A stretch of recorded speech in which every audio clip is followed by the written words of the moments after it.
it's not an isolated nation, but it's in a very strategic position. First of all, you're on the Black Sea, right?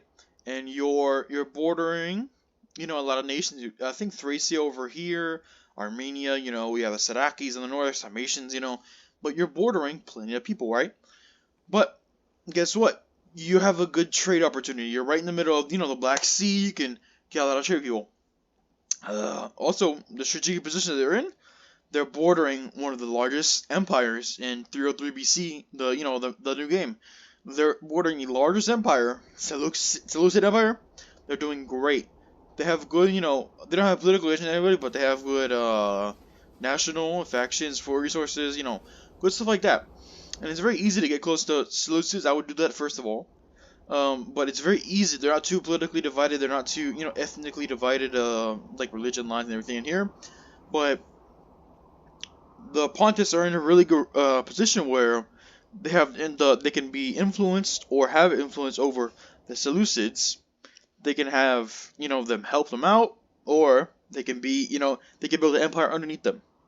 What I would say is they're also in a good position because they're bordering these very small nations. First of all, you have access to the Caucasus, Sarakis, the Alans, Iberia, the Albans, you have access to it. And they have a couple of cities, so it's not too much to manage. Like the Seleucid Empire, you need to manage everything because I don't know, it's so unstable when you play Seleucids and it's so big to do. But Pontus, it feels just fun to play as. Like I have 2.6 armies, 2.6 armies, they're very manageable. And say if I want to war, say I'm warring Iberia, right?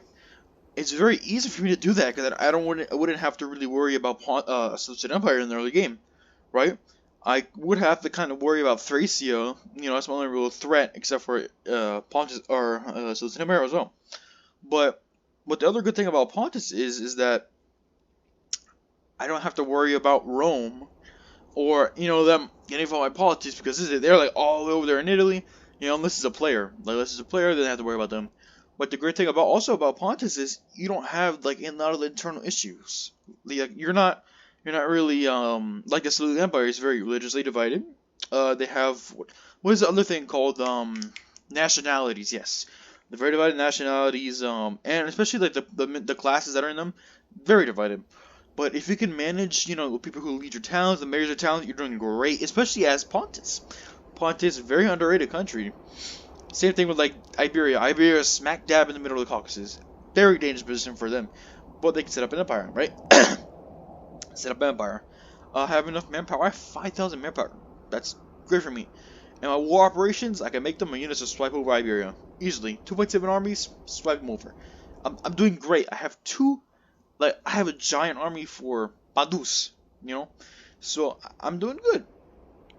Now say if I wanted to expand the Caucasus, as long as I have an ally, either Armenia, Seleucidia, or Thrace, I do great. Right? I'd be able to make a Caucasus Empire. I do great. But expanding in the Balkans probably would be even better. Number one, because you would have more access to a lot of trade. You would have more access to resources. You would have more access to... There's a lot that would go on, right? Say if I invade Sparta, right? Very good position. Greece is a very good position in 3 BC, but very divided. Like very, very divided. You have Athens, Greece, Sparta. You have, I think it's Epirus as well, and other nations above Sparta. But otherwise, if you invade them, you're doing great trade-wise. You're doing great resource-wise. But the only take on that is that you get unrest. You would get like more religious and political divides. Nationality divides. But it's a great advantage for especially Pontus. They have good trade. They have the Black Sea, so they're in a good position to expand. But all it takes for you to do it, you have to just go. Be an ally of Seleucids, build your empire, and I would say invade the Seleucids because later on they own Turkey, Syria, Lebanon, they own Iraq, Kurdistan, Iran, so, and Kuwait they're holding too. So they're holding too many countries that I would say that are so divided. Seleucid is a really It's a big power, but they can be easily beaten. Like the Sarmatians, really big, territories, but very underdeveloped, but probably have a good amount of army, right? So it's like a balance. Pontus, very good nation. I like playing against them. You have to manage and be very vigilant. When you start the game out, manage your towns. If you have mayors that suck, replace them. And make sure you build stuff. Like, I didn't really do this in a lot of the games, but I built stuff. Because it actually helps you out and it works out. But Pontus is a very good nation. You just need to try it out and test it out a little bit with yourself. And also Pontus. If you click on your provinces, metals, you have grapes, I think in the Caucasus there's somewhere else different.